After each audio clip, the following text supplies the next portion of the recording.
Hmm.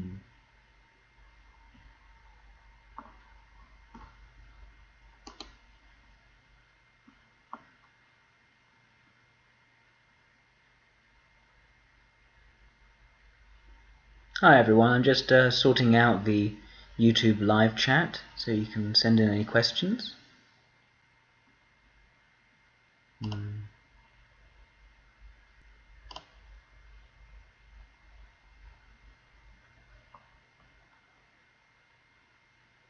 Okay, so I should be able to receive questions now, if anyone has any.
Okay, so we've got 2 people watching so far.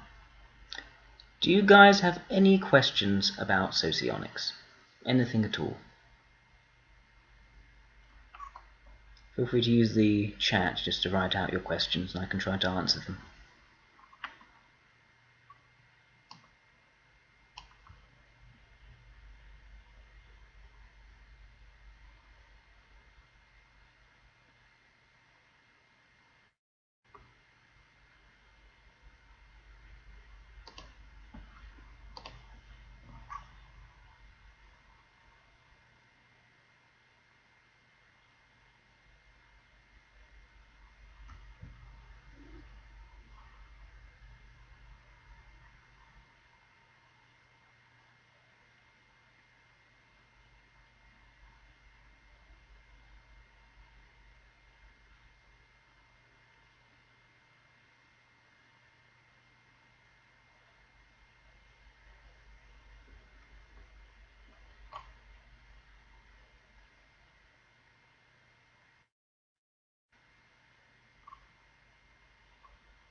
Any new people watching? If you have any questions, just put them into the top chat and I'll be able to answer them.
Okay, got full watching now.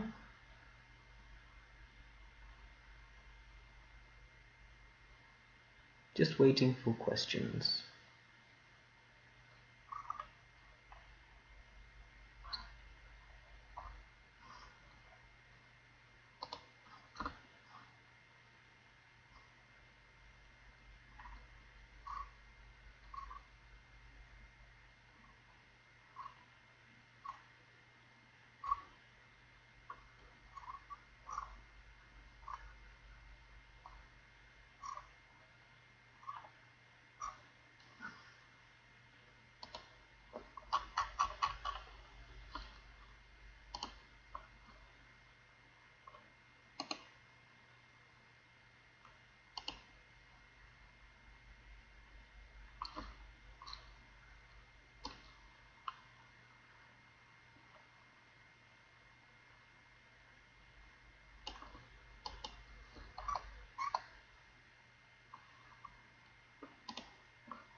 Hi Lin Lin, do you have any questions?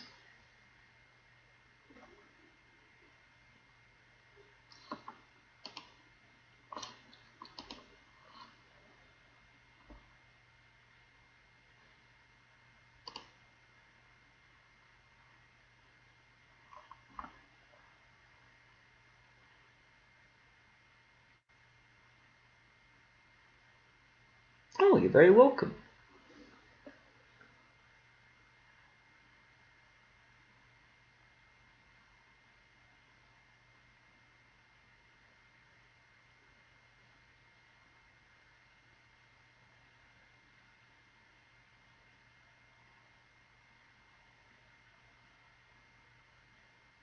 Okay, take your time.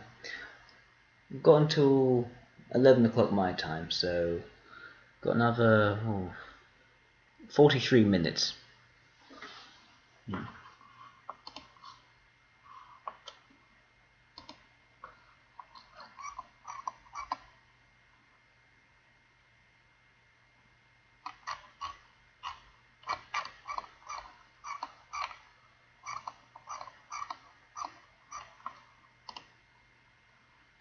Okay, so Model G, I would say it's a reinvention of the wheel by Viktor Galenko. I mean, the one issue I encounter with it is that at the very beginning, Antonio Kopinski, the guy who came up with the idea of information metabolism, he said there are two kinds of metabolism: energy metabolism and information metabolism. Now, we all know about this information metabolism in socionics, this idea that you take information from your surroundings, from your imagination, from your feelings, from your thoughts, and you metabolize it, you change its structure into essentially your actions and decisions. Whereas when it comes to energy metabolism, that's also pretty well known. It's the metabolism where you eat something and it's converted into the energy in your body. Now, what I struggle with Model G, or what was known as the Energo model, is that it's trying to create a new kind of Model A, only saying it's energy metabolism rather than information metabolism. But we already know what energy metabolism is. Are you trying to say that there are personality types for how well you digest your porridge? It seems odd to me. The basis is very questionable.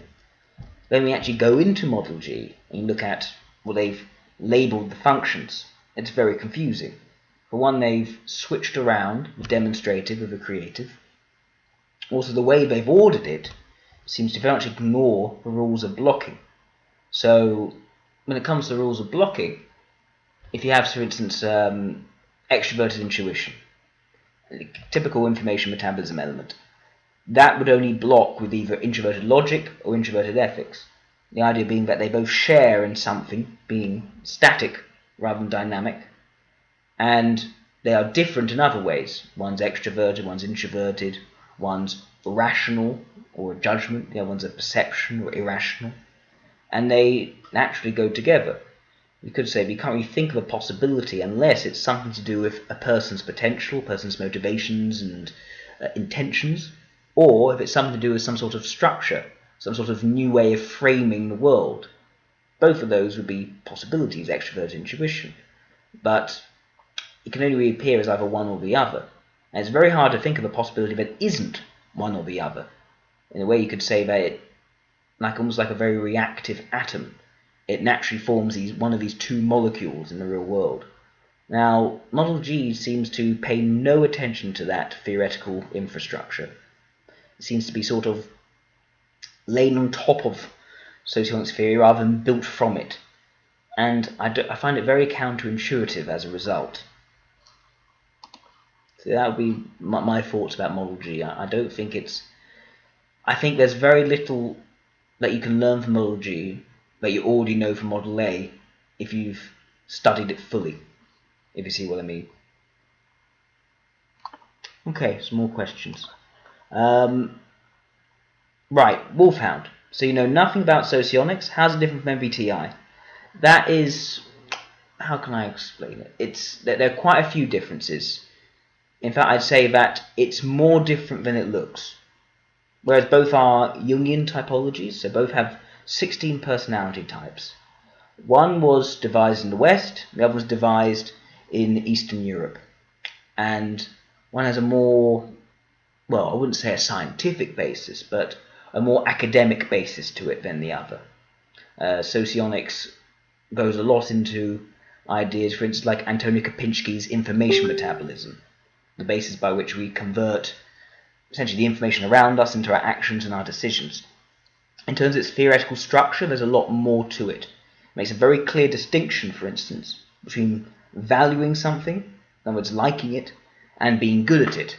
So strength and value are two different things. Whereas in MBTI, this is often confused, conflated, or else just ignored for the sake of preference. For instance, in MBTI, you may have a feeler versus a thinker. They say the feeler is simply someone who prefers feeling rather than thinking. Whereas when it comes to socionics, it's more complex. You could be, for instance, looking at myself, as will be in ILE, a bit like the ENTP in MBTI. I have extroverted feeling. well, not that I have extroverted feeling. In MBTI, you would say I have extroverted feeling, whereas not having introverted feeling. In Socionics, it's more that I value extroverted feeling, or what we call extroverted ethics, and I don't value introverted ethics, introverted feeling. But I have both, and that because I'm a logical type, bit like a thinker, I'm weak at both. But I actually try to do extroverted ethics. I want people to react emotionally in a positive way to me. Whereas when it comes to introverted ethics, in terms of relationships, one-on-one personal bonds, it's more of a blind spot for me. I'm not so interested. So that nuance in analysis comes in Socionics, and you don't really find it in MBTI. I'd also say that a big difference is that when it comes to MBTI, a lot of those who sort of are enthusiastic about it, MBTI enthusiasts, they've also taken in Keirsey's idea of the temperaments. For instance, his idea of rationals, artisans, guardians, and this idea, for instance, that intuitors and sensors are somehow two very different sorts of people that shouldn't really be mixing, which I find quite unfortunate. Instead, in Socionics, is the idea that actually you ought to find a sensor if you're an intuitor, and if you're a sensor, you should find an intuitor. But you've got to find the right kind, the one who brings the right sort of intuition that you value, but you don't have immediate access to yourself, that you can't use it competently in your day-to-day existence. So this idea that all types are sort of equal but different, and that they also complement each other across these so-called divides, is a big difference between Socionics and MBTI. I'd say there are a few differences as well. On top of that, for instance, some of the dichotomies in MBTI, like extrovert, introvert, intuition, sensation, thinking, feeling, perceiving, judging, they're defined a lot in a far more nuanced way in Socionics. Like in MBTI, extroversion. You say an extrovert is someone who gets energy from being around people, whereas an introvert gets energy from being by themselves, by reflecting on by themselves. And in Socionics, we wouldn't just say, oh, it's to do with how you socialize with people. It's not really to do with people. It's more to do with energy in general, whether you are someone who actually starts things up, increases the breadth of things you are doing, or you're someone who actually ties up loose ends and actually finishes more things off, perfects things, make things more integrated, more perfect, more comfortable, more right or wrong, or more meaningful. And that's very general. But the point is, when it comes to these dichotomies, each of which is supposed to house 8 different types out of the 16, it has to be general. And it can't be tied down to something like people. That's already deciding a certain kind of information, a very social kind of information. And Socionics, we don't just deal with the social, we deal with the intellectual, we deal with the practical, we deal with the humanitarian, not just the social. So Socionics are a lot more careful with how these different dichotomies are defined. So it's a long answer I could provide to this question. And there are many ways in which it's different, and it doesn't look as different to MBTI as it actually is. Okay. I'm glad, Wolfgang, you found me from my interview with Dave. I hope to have another one soon. I actually need to get back to him on setting out the different definitions of Socionics and where we can reach more of an understanding between our two different approaches to typology. So I think we can really help each other, me and Dave. Okay, Feline Lacroix. What advice would you give to someone trying to figure out their sociotype? What about typing others? Okay, so when finding out your own sociotype, I say there are 2 ways of doing it. One is the hard way, the other one is the easy but also very risky way. The hard way is, of course, reading up yourself, getting a good idea of what different types are. You need some good descriptions, often quite hard to come by. And you also need to have a degree of good self-awareness for you to actually work out what your type is. A lot of people can be mistaken or even deluded about their type for various reasons. So it's difficult, but there are some people who have managed to type themselves without any external help. When it comes to the easy but risky way, that's seeking out someone else who knows what they're talking about and getting them to type you, usually through a long conversation or just getting to know you naturally over time. Now, this is risky, of course, because there aren't actually that many people who are very good at socionics. It's a very complex theory, so you may find a lot more people who think they know what they're talking about but don't, and could even lead you astray. Now, I hope I'm someone who knows what I'm talking about, but it could be the case, especially when I was just starting out, I may have had false confidence, and even I may have led people astray. So it's difficult. It's a very difficult theory to learn. Once you know it, it's very useful. It's very refreshing and rewarding. But yeah, it's hard to actually, one, type yourself, and two, know that the person who is typing you is actually going to do a very good job. It's also there's also a risk that in your interview you may have a certain way of coming across to people which may not actually be representative of who you are, because it's just a snapshot of you in a certain amount of time. So I'd say figure out your socionics type. If you can, read up, learn, understand, and also reflect on yourself.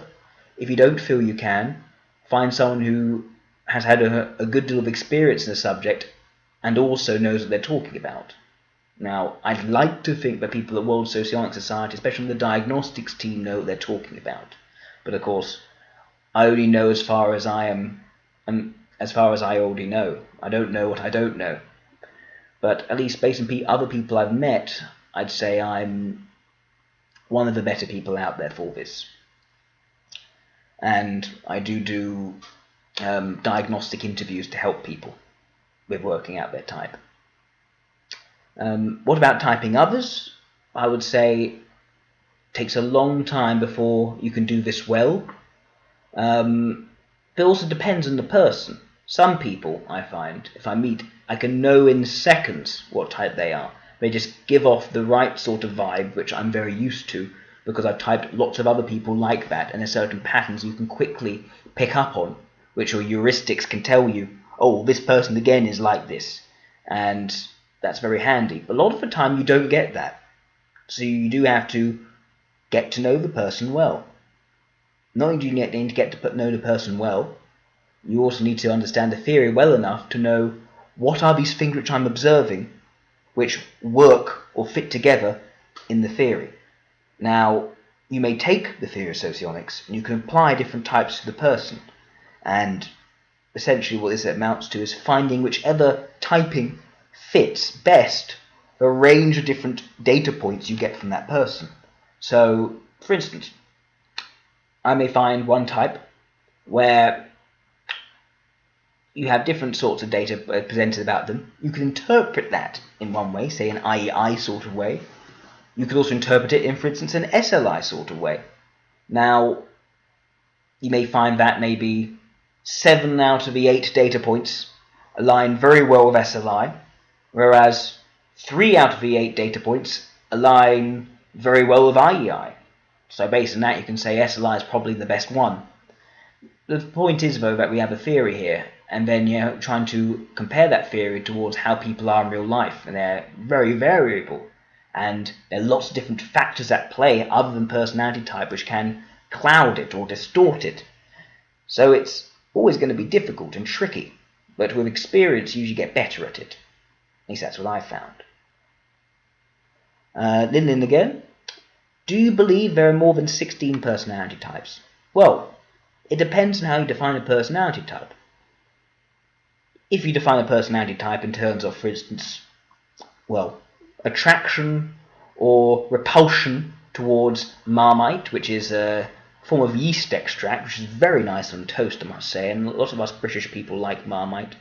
That will be one way of classifying a personality type, but it wouldn't be a very in-depth or,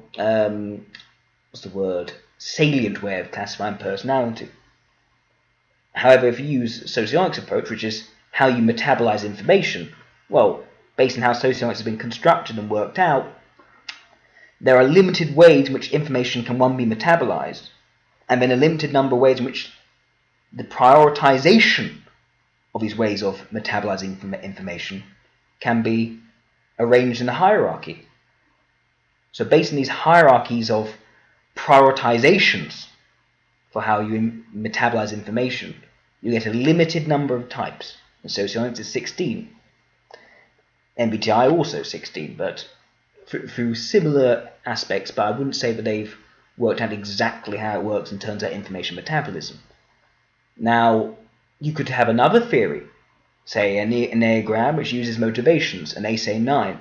Although I would wonder if it's based on the 7 deadly sins plus 2, it does seem more arbitrary. Now, other people say, right, you could take these 16 personality types and multiply out to 32, or go up even to, well, 64. Now, some people say that's subtype, so within the type there are subtypes based on certain factors. Now, Viktor Glenko said it's the idea if you take 4 people of the same type and you just have them together working in some sort of environment, they'll take on different roles in response to each other. And that would suggest a subtype within the type. And now you could say those subtypes are types, so 64 types. But there isn't... The issue with that is that it's not something you can actually deduce from the original model of Model A. It's not something which you can work out just by classifying information. You're adding in more things. And on top of it, rather than just working it out from the theory. So it's... I don't know. Depending on how you define what a personality type is, and I'm using the definition of the Socionics type, a type of information metabolism. Depending on how you define it, you could certainly have more than 16 types. You could have infinite personality types. You can have 6 billion or 7 billion, one for every single person. But if you restrict your definition of personality type to ways of metabolizing information in a certain hierarchy of values, or hierarchy of competence, a mixture of values and competence, I'd say that there's only 16.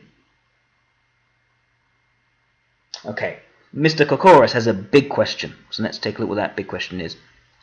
Do you ever doubt that socionics is real? Don't you think that not having any method of proving this theory is bad? Well, I would say that socionics is a model. It's a way of making sense of a vast range of phenomena around us. So it's a question of what we define as real. Are information metabolism elements real things knocking around? Can you point to, for instance, an extroverted intuition? Or can you, on a type level, can you point to a pure example of an ILE wandering around in the world? I'd say it's very difficult to do that. I'd say you have people who we've managed to classify as fitting into ILE better than other types. And you have all this information around you which, well, if you're talking about a possibility, anything which is potential, that would probably be extrovert intuition. I would say that in terms of how far socionics is real, you could say, well, it makes a priori, or based on reasoning out, sense that information divides into these 8 sorts of ways. It makes sense to say that there is a real divide between information which is external to us, so objective stuff, like, for instance, this table, versus the ideas of my head. I think that's a real distinction as far as it's very hard to, cast doubt on, unless you're a philosopher who believes that it's all just in your head anyway. Even then we perceive it. As far as we're able to use this information, we do perceive those two things as being different. In that respect, in terms of socionics dividing information in different categories, I'd say it's pretty real. When it comes to, do these types actually exist? Well, that entirely depends on what we can do with the research. Now, I would say we've gone very far with this research. I haven't done any research in terms of the empirical research, and people in Eastern Europe haven't done any research which I feel would get into a scientific journal. So that's a big limitation. What I would say is that socionics can be real in terms of being useful. And that's the thing. Real in terms of actually existing, or real in terms of actually being useful. Be two different things. I would say that socionics at least is real in terms of being useful for taking this phenomena and making sense of it. And making sense of it in a way which actually helps you to understand the person. Or at least those aspects of the person which actually apply to socionics. In that sense, I said it is useful, and so it is real in terms of being useful. I wouldn't say it's real in terms of There's actually a type walking out there in the world, which purely represents that type. Because no, you have real people, and real people are more than just that type. And real people may do things which don't perfectly conform to how that type is conventionally described in some sort of personality profile. I could say, is that profile flawed? Yes, it's going to be flawed. So the types exist in their purest form in theory, which isn't concrete, which isn't manifested in reality, and people manifest in reality. So it's difficult to say how far socionics is real. I'd say it's real as a useful analytical tool, not real in terms of their actual types walking around and talking to you, if that makes sense. Now, don't you think that not having any method of proving this theory is bad? Well, I wouldn't say we don't have a method of proving this theory is real or not. Well, one, it's not really a question of proving a theory. In science, you don't really prove anything. What you do is you submit it to enough tests, and if it hasn't been disproven by the end of those tests, it is something you can work with. Now, Socionics hasn't been subjected to those tests, as far as I can see. It's something which I would like to apply to said tests. For instance, I would like to devise an experiment by which you have, well, the law of psychological asymmetry put to the test. Now, what's the law of psychological asymmetry? The idea that, for instance, if you are very focused on intuitive information, if you're very much an abstract thinker, that you're going to have more of a difficulty with more concrete thinking, say handling real day things in your environment. Now, there's some cultural understanding of those differences. We have this idea in our head of, for instance, a jock versus a nerd, and this idea that the jocks are very physical and the nerds are very much in their heads. And we understand those tropes, so it carries a certain truth to it. But in terms of actually demonstrating that this is necessarily the case, that's more of a challenge. And I'd like to design an experiment by which you could actually subject that to the test and find some evidence to support it as actually working and describing reality. So I don't think that there is no method of proving this theory. Well, I don't think there's any method of submitting this theory to the test of whether it works in reality or not. I think there are methods. There are experiments we could devise. We just need the resources to devise and implement those experiments. Well, also, when you say not only because it's not accepted by psychologists as a real science, and also because everyone can come and add their own opinions and theories of socionics about having to prove anything. Yeah, these are good points. And one thing I would say, one reason that psychologists don't accept it as a real science is because psychologists don't really know about it to begin with. That's a big barrier. If they knew about it, maybe they can actually apply some experiments to it. They did some with MBTI, it didn't work out so well. For Socionics, you need to know about something, at least in theory, before you can actually put it to the test. So maybe if they knew about it, they could have put it to the test and they could find out if it works or not. Or maybe they could disprove it that way. We don't know. But yes, there is an issue that anyone can come and add their own opinions and theories of socionics without having to prove anything.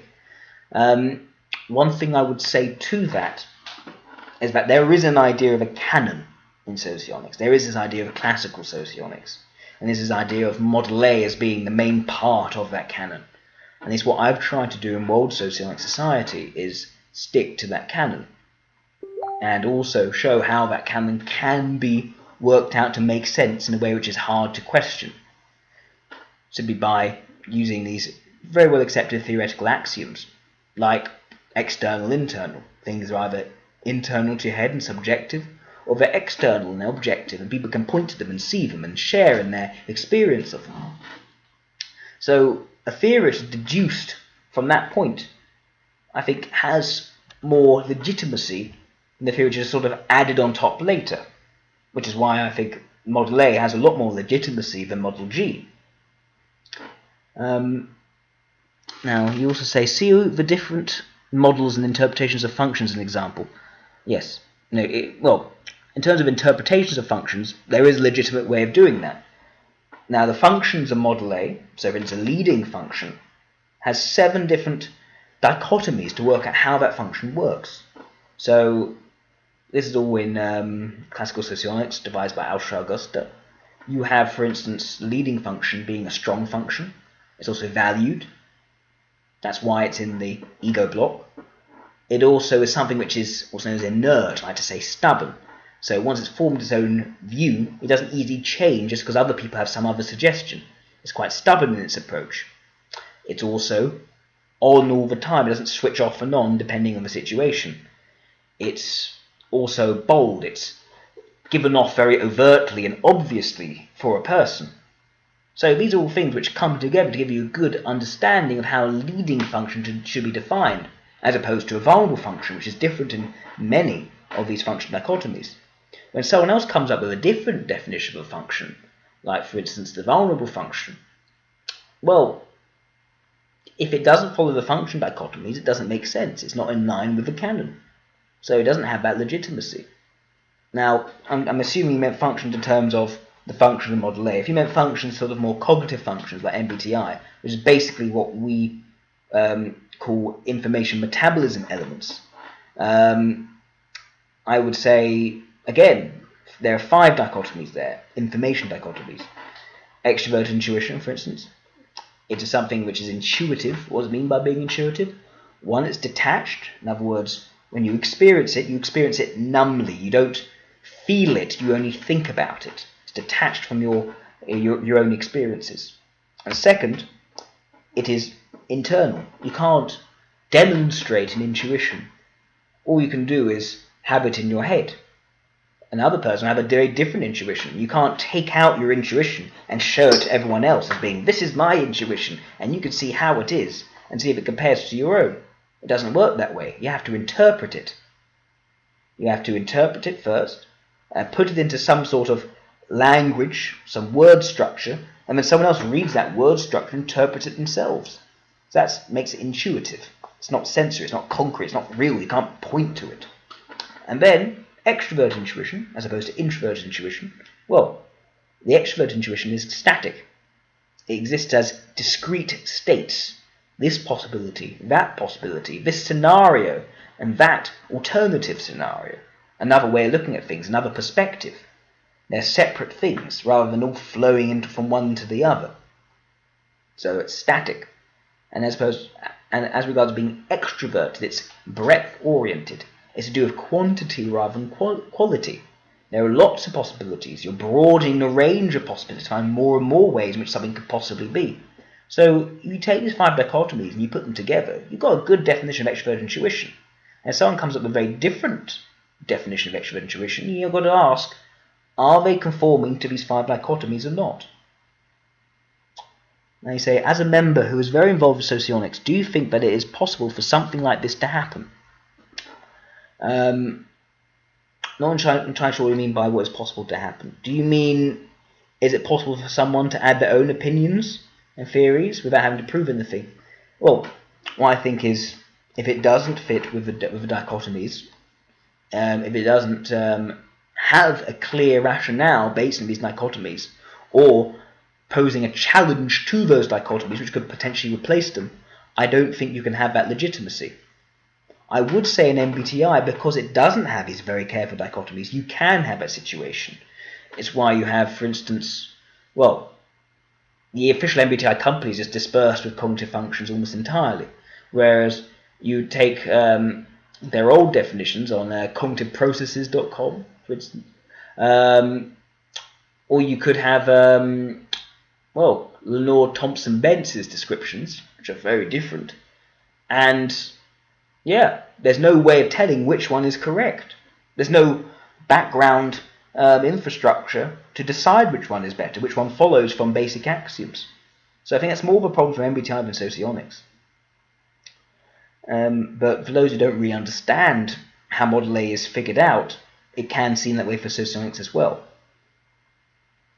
Now you say, and if yes, so if that could happen, what could this be and how would we achieve that?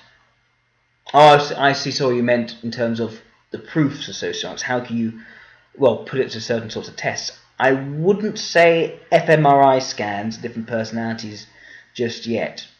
And I say that because fMRIs are very complicated.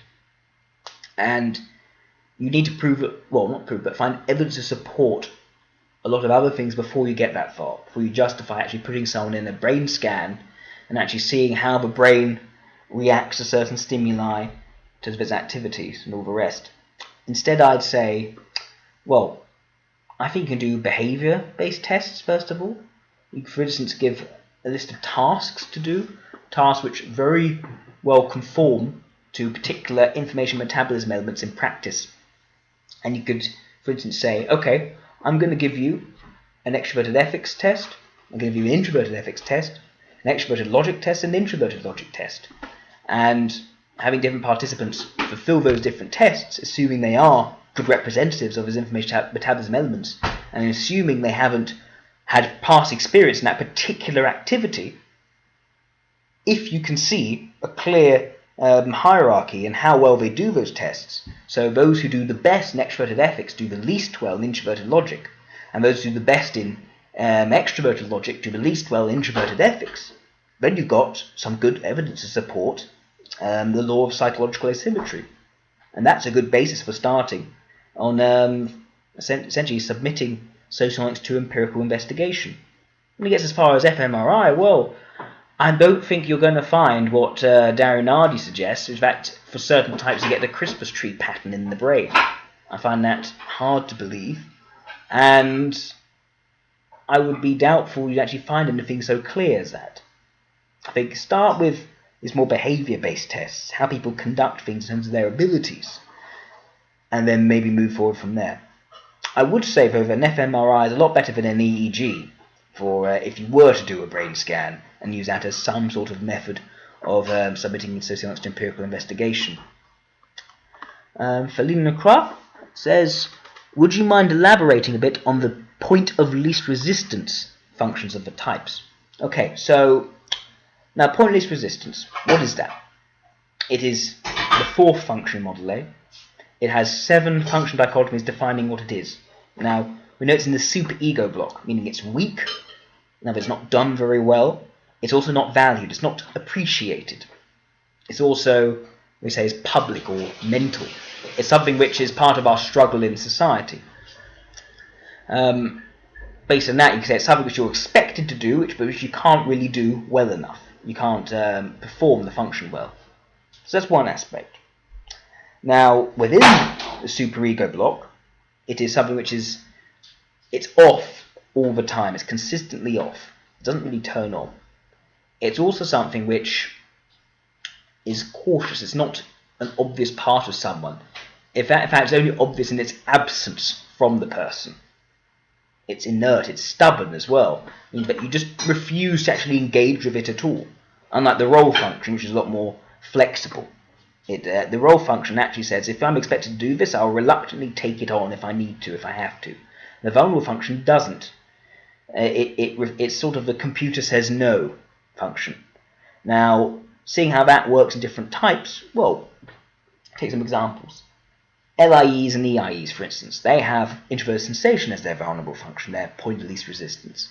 So they are types which are almost incapable of appreciating that the harmony and flow in the environment is an important thing.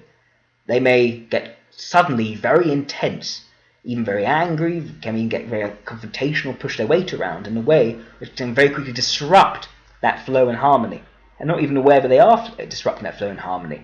And almost their overboiling intensity in a particular environment can make it very hard for other people to relax around them. They don't really notice that. Now, when it comes to a type like the ILE or the SLE, they'll have difficulties with introverted ethics. So for them, keeping consistent and appropriate relationships with others, the right psychological distance. They may become overly friendly one day and overly distant the next with the same person. They may have difficulty even keeping certain friends beyond a certain use for that friend or a certain shared interest.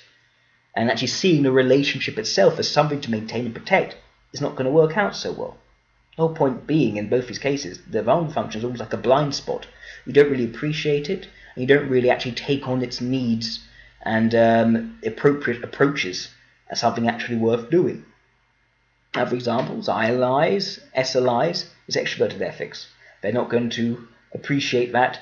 They need to actually project a certain aspect of their emotionality to others to be seen as palatable, to be seen as popular. They won't understand that as being an important thing to do. It's likely they won't particularly even mind that people don't see them necessarily a positive light. You could say that some SLIs, more SLIs than ILIs, can mind if they are seen in a way which is not how they actually feel inside. But that's not really about the image being shown, but rather a contradiction between their sense of their personal character and that being misrepresented. When it comes to LIIs, EIIs, it's going to do with extroverted sensation. So understanding the forces and powers at play around them, and make sure they don't walk into danger or walk in some sort of trap where people can then jump on them, they could exercise influence against them.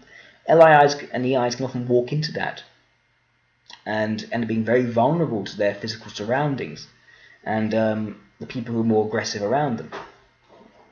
When it comes to LSEs, ESEs are going to be introverted intuition. So essentially, their difficulty is going to be narrowing the range of possibilities to probabilities and even certainties. You may find, for instance, with an LSE, they won't accept anything as inevitable. Instead, what they're likely to do is say, if I work really hard at something, I can achieve pretty much anything I really work hard on. If I haven't achieved it, I just haven't worked hard enough. They won't accept the sort of fatalist position where no matter what you did, this is always going to happen this way. They will accept that inevitability, which is what introverted intuition brings.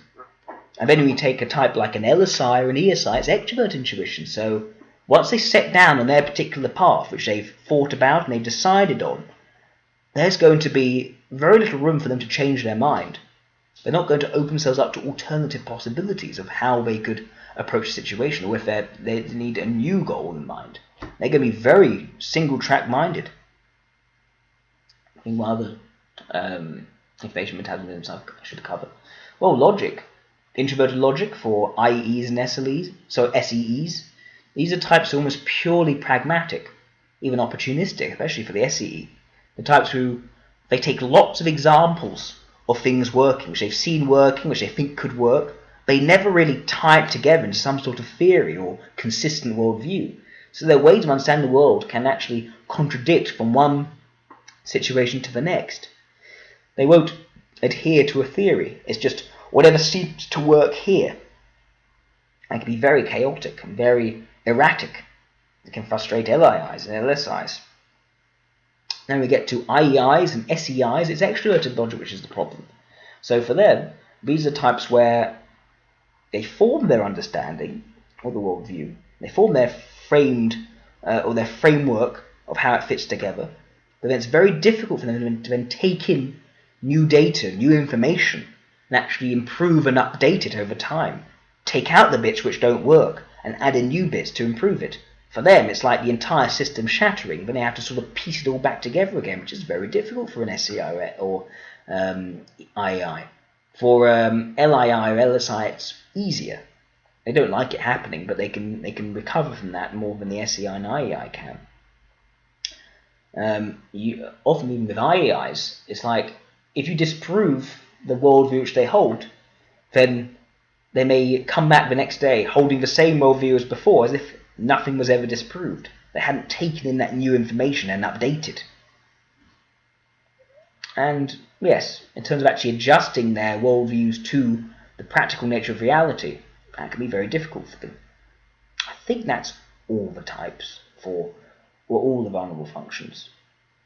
Lyndon, if someone has either two extroverted strongest functions or two introverted strong functions about equally strong, how do you figure out their type? Well,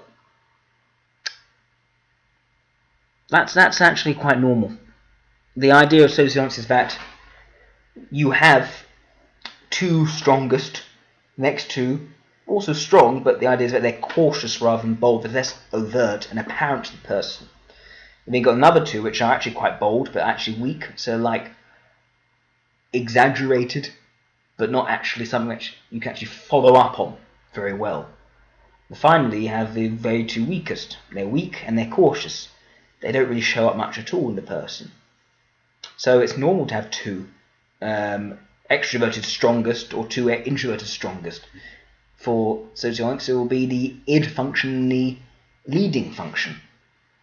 So what do you do when that's the case, which is normal? Well, once you've worked out the strengths, you've got to look to their values. Normally, actually do it the other way around. Normally, work out the values first before looking at the strengths. It makes it easier. But say you've worked out something, it's definitely the case that the strongest two are extroverted logic and extroverted intuition. Natural thing to do is say, right, they're either LIE or ILE, assume you've got everything correct. Now, what's the main way of telling them apart? Gamma values rather than alpha values. You go to quadra. So that's how I do it. And LIE, well, they're going to be more intense than the ILE. They're going to be a lot more serious, more driven towards personal achievement. Whereas the ILE is going to be more focused towards enjoyment and exploration and enjoyment of what they're doing. The ILE will actually enjoy or appreciate, unlike the LIE, more relaxing and more positive environments, rather than more driven or even more judgmental, more harsh environments. So that's a difference there. So in a way, what you could do to work out their quadra, and therefore tell the difference between these two quasi-identical types, is you look at their suggestive function. ILE, introverted sensation. LIE, introverted ethics. Not only that, but the introverted sensation for the ILE is blocked with extroverted ethics. So it's their sort of happy, light, positive emotions. It's pleasure, it's enjoyment for the LIE, introverted ethics, and extroverted sensation. So that harsher aspect of judgment of a person's character. And see which one of those the type is gravitates towards, or is repulsed by, or just does not interact with at all. Now that's a good way of telling them apart. Now it's 11 o'clock, so basically with these Q&As, I'm going to basically give it an hour. If you want to ask more questions and just have my time for an hour to yourself, what you can do is we can have a one-to-one Q&A. And if you want to have one of those, please get in touch with me and we can conduct that at a time which is convenient for you. So please let me know about that. And you can just message me on Facebook and I'll get back to you as soon as possible. And thank you very much everyone else. I'm sorry I couldn't answer all your questions. I'll try to either answer your questions in a one-to-one or at the next monthly Q&A, which is going to be in October. I'll let you know the date, the precise date sooner rather than later. And yes, thank you very much everyone. Have a lovely day. Take care now.